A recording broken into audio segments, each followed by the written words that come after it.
Good morning. You're listening to Overcoming Life. I am your host, Opal Bailey. I know that we are in the holiday season, but I would like to just remind you to just take it easy this season, to just go through and figure out what is most important right now. I know that we all know that Christ is the ultimate and the perfect gift, and that he gave everything so that we can live and enjoy our life. But you know what? We can be that perfect gift to that someone. And in doing that, we have to be able to slow down, take a moment, take a breather, and just find out what it is that you can do, what it is that you can give to someone that may need a word of encouragement, someone that may need just a letter of appreciation or a hug or invitation. No matter what it may be, take a moment throughout your busy day, throughout your busy week of preparing for your family to come in and getting the gifts all ready and wrapped and food prepared on the table, and think about someone else. It's okay to invite a stranger. It's okay to invite a coworker that you know, maybe their family is out of town. Invite them over to your home. Let them know that you're mindful of them being alone for Christmas. And just make a point to be that perfect gift. I don't know if you can relate to being a perfect gift, but I just wanted to share with you a story that happened to me when I was in my younger years and on my first job. I was working with a coworker, and my manager, she came in and she invited us to her home. Now, the other coworker, she declined the offer, but I accepted it, not because of the gift or the expectation of getting a gift or the food or wanting to just see, how her home is. But she didn't know that I was alone that Christmas. I just had my daughter, and she probably was like a year or so older, and her father came and he wanted to spend the Christmas with her. And she didn't know that I was by myself. And for her to come and ask us, I felt that was like the perfect gift that God could have ever given to me at that moment. Because I thought about going home and sitting in my house and just watching television and just being there. And you may have experienced that, or you may know someone who would do that or have done that. It's not fun being alone. So just take that moment throughout your life, throughout the busyness and the hustle and the bustle of getting that perfect gift or that perfect card, and be a perfect gift to someone, because you don't know what life you will touch or have touched by inviting someone over to your home, baking some cookies and just taking it to your neighbor, just letting your neighbor know you're thinking about them, letting your coworker know that you care about them, or even your boss. Do something for someone else. We live in a society where it's all about us. We're so coming to be so selfish, and it's what we have and what we've accomplished, and everyone else has to get their own. But for this year, this Christmas, be the perfect gift. Be that special gift to that someone that can never repay that back to you.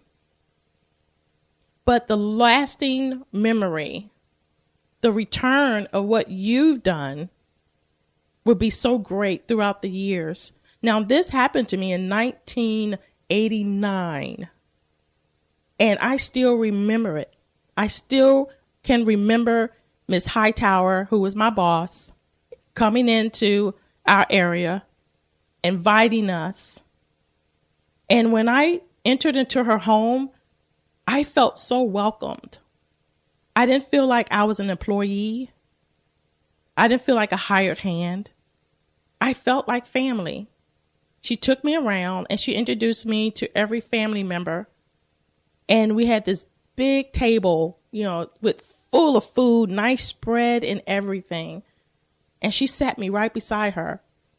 And as we was eating and everyone was talking, and she reached over to me and said, Opal, you're family now. Here is a boss that didn't know me other than my name and what's on my application. She took the time to be my perfect gift. And I will never, ever remember the love that I felt, the kindness that her and her family gave me. And I was a perfect stranger. I encourage you this year, this season, do something and be a perfect gift to someone else other than your family. Do something for someone else other than trying to receive something back. Just do it and just know and just give it freely, whatever it is. If it's a dinner, give it freely. If it's a card, if it's a gift card, if it's a letter, whatever it is, just give it to someone. Because you never know the impact that you have made on that person's life. That will be so lasting. That will be so overwhelming with love. I cannot express to you even now feeling it. The same love I feel now is what I felt then. It's just overwhelming. Because we're taught that we have our own. We take care of our own. We're not really taught to look after someone else or to reach to help someone else. We were taught to get it ourselves. But Miss Hightower, and I don't know where she is at this moment. I don't know if she still lives in Hampton, Virginia. But she had made such a positive impact in my life that I have never forgot that she became that perfect gift for me on that Christmas day. And I believe if she never invited me, I would have went home, sat home, and probably felt miserable or stressed out or depressed or whatever the case may be. You may be in a situation where you can do this for someone and know that it's not all about monetary things. It's not about giving money. It's about time, and it's about love. So go through the rest of this week. Take a moment. Think about someone you work with, a coworker, a boss, your delivery guy, your lawn guys, whoever they may be, and do something special. Take the time and invite them into your world so they can see how a perfect gift that you can be to them and that they can go and carry that over to someone else. I want to leave you with this.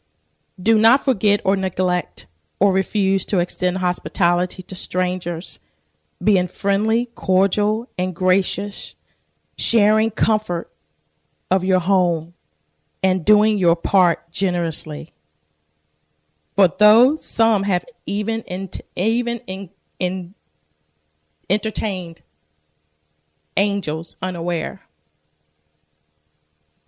I encourage you this week to be that perfect gift. Touch someone's life and see how you can change them. God bless you. And this is Overcoming Life. I am your host, Opal Bailey.